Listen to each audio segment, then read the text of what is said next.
Olá, amados, sejam muito bem-vindos a mais um vídeo aqui do nosso canal. Aqui todas as quintas-feiras a gente traz sempre uma nova palavra de Deus para você e para o teu coração. Então não se esquece, se você ainda não está inscrito no nosso canal, se inscreve aí para você receber as novas notificações. Hoje a gente está aqui num cenário novo, não deu para gravar do nosso cenário habitual, mas a gente não podia deixar de trazer a nossa palavra aqui, cenário bem bonito, né? É uma bênção de Deus essa vista, mas vamos focar na palavra de Deus, que é o mais importante, que a gente receba de Deus nesse vídeo, que Deus fale conosco. Se você puder abrir sua Bíblia comigo, vá lá em Marcos capítulo 4, versículo 35, legal? Vamos lá. Aqui a gente vai falar um pouquinho sobre uma história de Jesus acalmando uma tempestade. É uma história bem famosa, né? Jesus tem várias histórias, várias parábolas, enfim, que nos ensinam muito sobre a nossa vida atual, nossa vida moderna, e que às vezes a gente não percebe a quantidade de respostas, a quantidade de formas, de instruções que tem na Bíblia, né? Então, vamos ler essa passagem para você entender melhor. Ao anoitecer, Jesus disse a seus discípulos: "Vamos atravessar para o outro lado do mar." E com ele a bordo, partiram e deixaram a multidão para trás. E embora outros barcos os seguissem, logo uma forte tempestade se levantou. As ondas arrebentavam sobre o barco, que começou a encher-se de água. Então, primeiro, imagine essa situação. Você está num barco, atravessando de um local de terra para outro local de terra, ou seja, está no meio do mar, e de repente você está ali, provavelmente em mar aberto, onde você já não enxerga mais aonde está a terra firme, e do nada começa uma tempestade. Uma tempestade se forma, o mar começa a ficar bravio, e o barco começa também a ir no meio dessa tempestade. De repente a tempestade assola o barco, e o barco começa inclusive a encher. Então você está num barco no meio de uma tempestade, com o mar bravio, e o barco ainda começa a encher. Então são no meio de situações como essa, que nesse cenário aqui é uma situação real de um barco, mas que a gente pode trazer para a nossa vida cotidiana, em situações que a gente passa, onde as situações externas, as circunstâncias começam a ficar caóticas, começa a surgir uma tempestade. De repente a tempestade que era só no vento vem para o mar e começa a chegar mais perto, começa a se aproximar mais. É uma tempestade que às vezes estava no teu trabalho, de repente entrou na tua casa, e de repente o barco ainda começa a encher, ou seja, de repente às vezes a tua casa já começa a encher de coisas negativas, de coisas ruins, e a tua mente, quando você vê, já está totalmente tomada, teu psicológico já está totalmente tomado por aquele problema. Isso acontece o tempo inteiro, rotineiramente, em diversos problemas na nossa vida. Seja um problema profissional que entra em casa, seja uma doença de um familiar, que às vezes a preocupação entra em casa, seja em coisas da tua vida espiritual, da tua vida familiar, da tua vida amorosa, não importa qual é a área. Eu tenho certeza que você já passou por situações como essa, e talvez você não tenha conseguido reagir da mesma maneira que Jesus reagiu aqui nessa história, e que ele nos ensina a como reagir. Vamos ver como que ele reage, ó. Depois, a Bíblia diz que Jesus dormia na parte de trás do barco. Parênteses, o barco estava no meio de uma tempestade, com o mar bravio e com a água já começando a encher. E mesmo no meio disso tudo, Jesus dormia na parte de trás do barco, com a cabeça numa almofada. E os discípulos o acordaram, clamando: "Mestre, vamos morrer, o Senhor não se importa?" E Jesus despertou, repreendeu o vento e disse ao mar: "Silêncio, aquiete-se." E de repente o vento parou e houve grande calmaria. E então Jesus lhe perguntou: "Por que estão com medo? Ainda não têm fé?"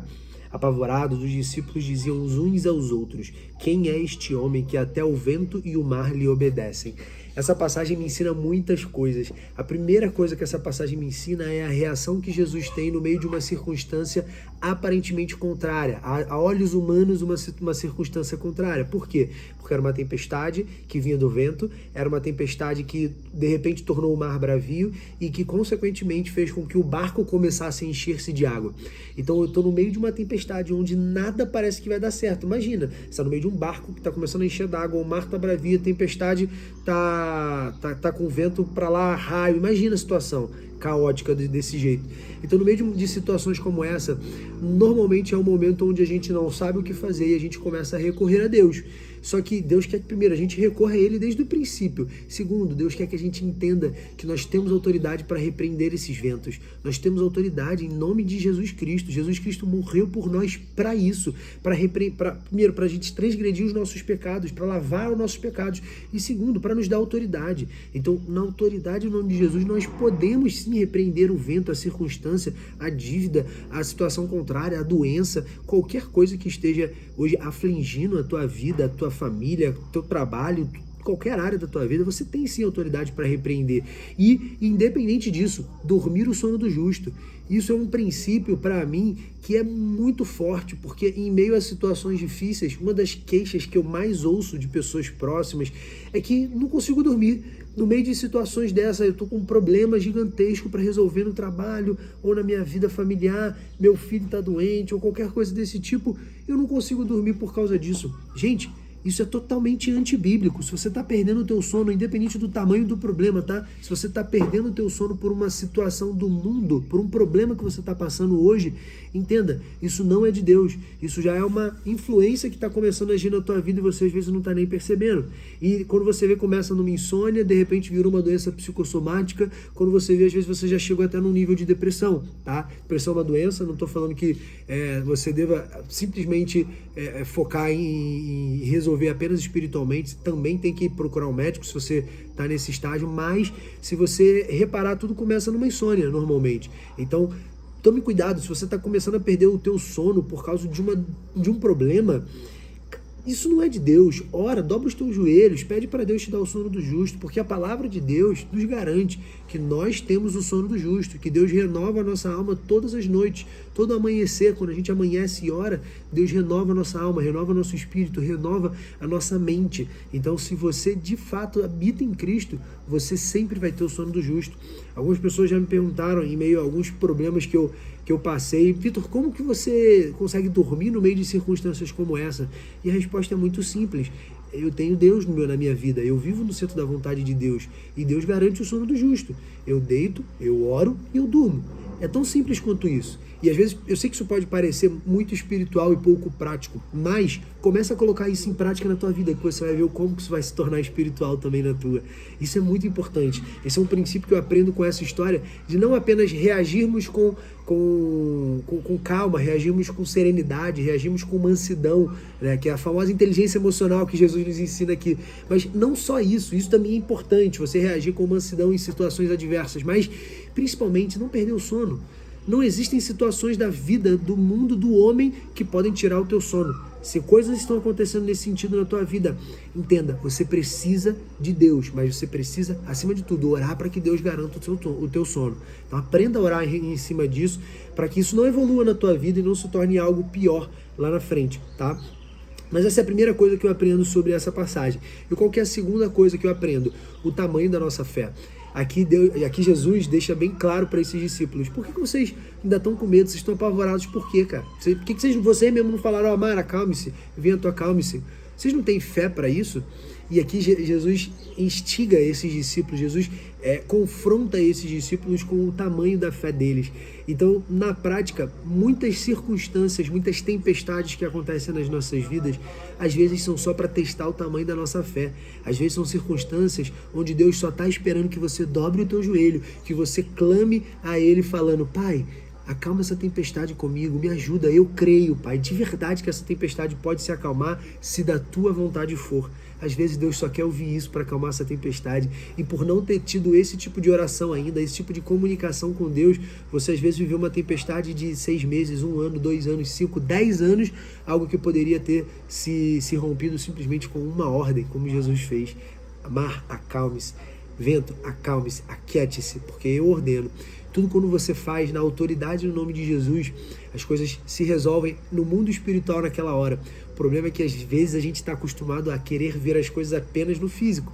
Então quando você está passando por um problema e você dá uma ordem para aquele problema e ora por aquele problema e você não vê ele se resolvendo no mundo físico, ou seja, no que você vê, você acha que não está resolvido. Mas às vezes aquilo já foi resolvido no mundo espiritual e é só uma questão de tempo para isso se converter também no mundo físico. Então você precisa primeiro crer no mundo espiritual. Segundo, crer como que funciona o mundo espiritual. Porque o mundo mundo espiritual ele segue ordenanças diferentes das nossas ordenanças no mundo físico. Então, quando você dá ordens no nome de Jesus, essas suas palavras, elas têm um poder que você não tem ideia do tamanho. Você não tem ideia do tamanho do poder das suas palavras quando você começa a dar ordens em direção ao nome de Jesus. Os diabos, os demônios, os principados, as potestades, no momento que você começa a ordenar, declarar palavras no nome de Jesus, primeiro, o teu nome começa a ser maior, porque eles começam a entender o tamanho da tua fé, o tamanho da crença que você tem em Deus e da forma que você ordena no nome de Jesus. Então isso acalma qualquer situação. Você só precisa crer e ter fé. Como nesse cenário os discípulos não tiveram. Então não fique também se sentindo mal por de repente você ainda não ter essa fé. Talvez eu também não tenha. Mas o mais importante é que você tenha certeza de que se você tiver fé, se você orar e se você clamar e der ordens à situação, na autoridade do nome de Jesus, aquela situação vai se converter em bênçãos na tua vida. Amém, amados? Espero que você tenha recebido essa palavra. Antes da gente finalizar, vamos fazer como de praxe a nossa oração para a gente encerrar. Pai, em nome de Jesus, Senhor, que tu nos dê clareza, Pai, que tu nos dê discernimento, Pai, para receber dessa palavra, que penetre no nosso coração, Senhor, e que nós possamos colocá-la em prática, Pai. Pai, em nome de Jesus, nós não aceitamos perder o sono do justo, que a tua palavra nos garante, Pai. Por isso eu oro, Pai, para pessoas que hoje, de repente, não estão conseguindo dormir, Pai, estão tendo insônia. Pai, que tu entre, Pai, com o sono do justo, que tu acalme o coração dessa pessoa na hora de dormir, Pai, que ela consiga tirar da mente dela todos os problemas do dia a dia, do trabalho, da vida profissional, espiritual, da família, para que ela consiga dormir em paz, Senhor. E ao dormir, ela acorde renovada, Pai, renovada em espírito, em alma, em corpo, Senhor. E em nome de Jesus, Pai, que essa palavra aumente a nossa fé. A tua palavra diz que a fé vem e vem pelo ouvir. Então, ao ouvir essa palavra, Pai, que a nossa fé se expanda, alargue as tendas, Senhor, e dentro disso, e junto com isso, Senhor, nós consigamos dar ordens claras às direções e aos momentos que estamos passando de tempestade, Senhor, para que ao ordenar na autoridade no nome de Jesus, o mar se acalme, a tempestade se acalme e possamos chegar em terra firme novamente. Em nome de Jesus, Senhor, nós entregamos nossa vida a Ti, Pai, para que seja feita a Tua vontade. Em nome de Jesus, amém. Amém, amados? Espero que você tenha gostado, espero que Deus tenha te tocado dessa palavra. Não se esquece, se você gostou, compartilha com alguém que você acha que precisa recebê-la e nos vemos na semana que vem, em nome de Jesus.